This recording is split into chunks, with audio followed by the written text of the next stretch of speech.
I want to take just a few minutes, say some things for the church and for Wade's family. Just as a little background of where my thought process is.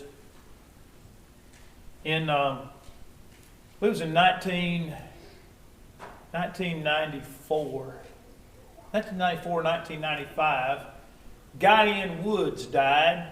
He was from a little town called Holiday, Tennessee.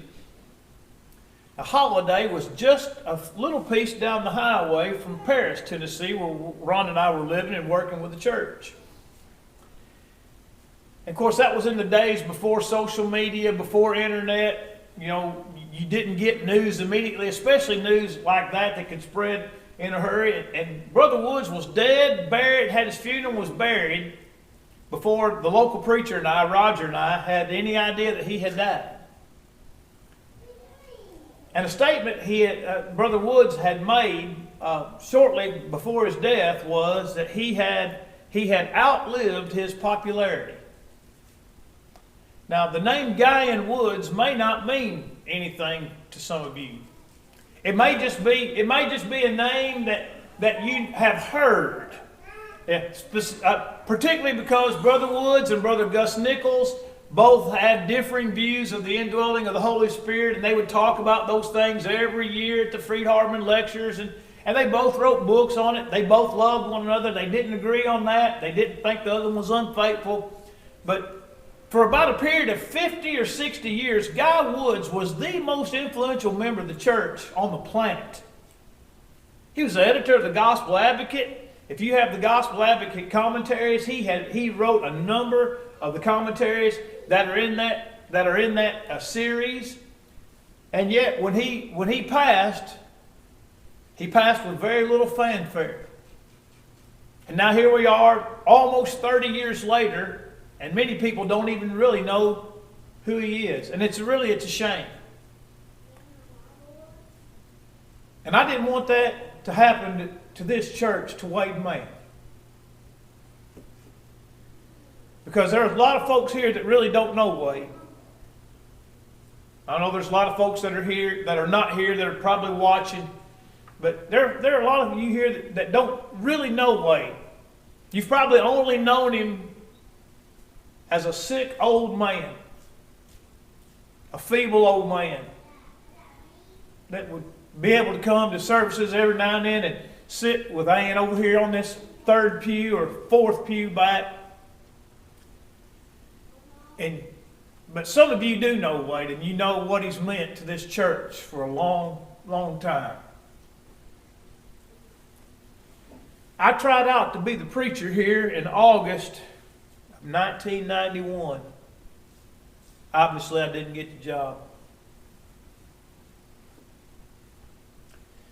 In October of 1995, we were in Paris, Tennessee, and Wade calls me one evening. He says, "We've got an opening in the pulpit at Burleson.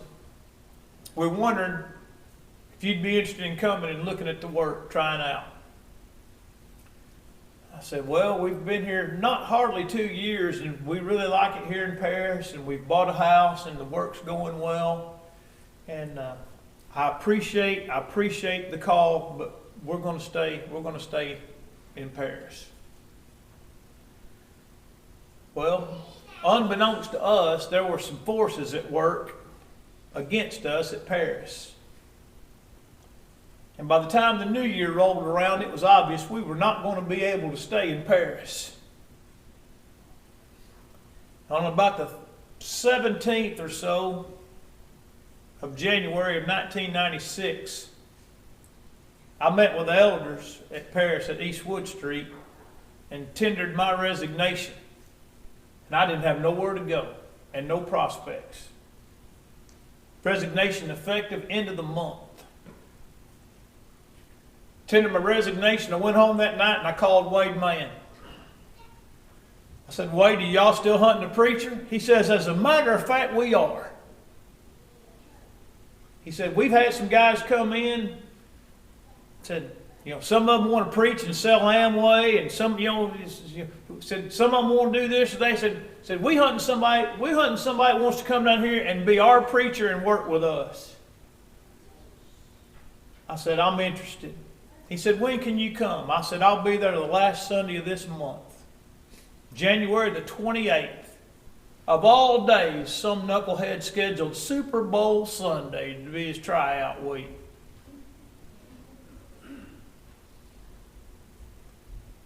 Ron and I came down. I was sick as a dog. Had the flu, 102, 103 fever all weekend long. Couldn't hardly walk. Muddled my way through Sunday morning Bible class and Sunday morning worship. We had supper at Wade and Ann's when they still lived up here where Scott and Denise are. Walter and Faye were there. B.A. and Beulah. B.A. was obviously still living as an elder. And we had dinner and went back in that little room just off the first room off of the living room there at Wade and Ann's place and sat down, and B.A. said, we think you're our guy.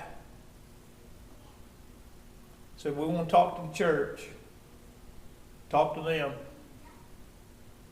We'll get back to you. I preached that night, standing back there in the foyer. Kenny Burleson walked out and he said, garbage pickups on Wednesday.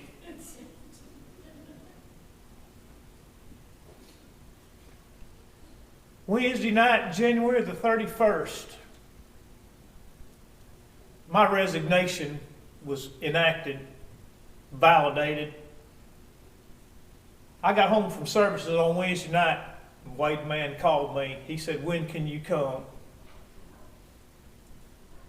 I said, I'll be there in 3 weeks. February the 16th, we rolled in on a Saturday, 1996. Half the church parked out in front of the parsonage, helped us unload. Wade Ramsey was there. I remember that distinctly. He was interested in my dog. I had a beautiful black lab at that time. From that day forward, Wade Mann had my back every step of the way. Every step of the way. I don't know what it's like for a congregation to hire a young preacher who doesn't have any preaching experience. Some of you do.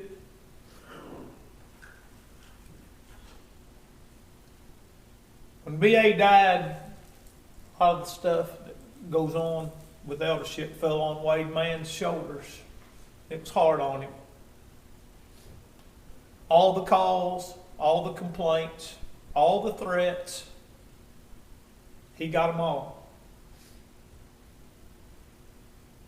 There's 15 people, Wade. We're going to leave Burleson if y'all don't fire Todd. Was he preaching something wrong? Is his life inconsistent with what he preaches? Well, no, we just don't like him. Wade said, well, I'll just say it the way he'd say it. Don't let the door hit you on the way out. Over and over again. Eventually, all those people did leave. Wade had my back every step of the way. I hope Big Boy's watching this. Wade was really influential in helping Big Boy early on in his walk as a Christian. John Tammy obeyed the gospel on August the 8th, 1999, same day. And I know Big Boy's looked up to Wade for a long time. He carried a lot of burdens. He carried a lot of burdens for this church for a long time. It's really one of the reasons his health failed him so bad in his later years.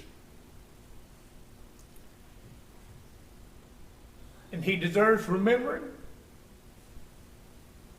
He deserves being honored. He deserves our gratitude. A lot of what goes on here today is because of the work, backbone, and the integrity of Wade Mann.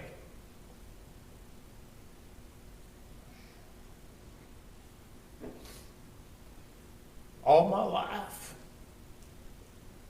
I wanted to live in Alabama. All my life, I wanted to live in Alabama. And I didn't just want to live in Alabama, I wanted to live in Marion County, Alabama. And I didn't just want to live in Marion County, Alabama. I wanted to live in the Pierce's Mill community, Orange Creek community of Marion County, Alabama. From the time I was a young boy.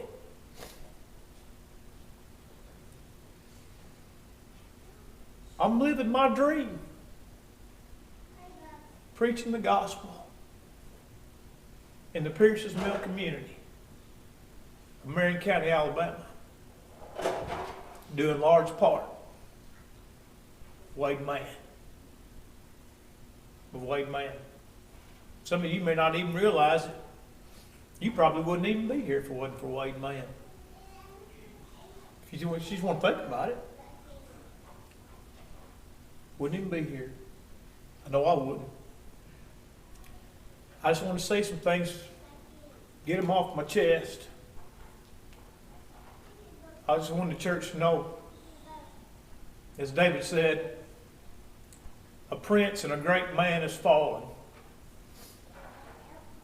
I'm thankful for his life and I'm thankful for his work.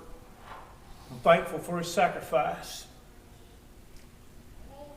I hope that all of you will be thankful for the same. That you'll keep Ann in your prayers, Dana and Scott and their families. He's just it's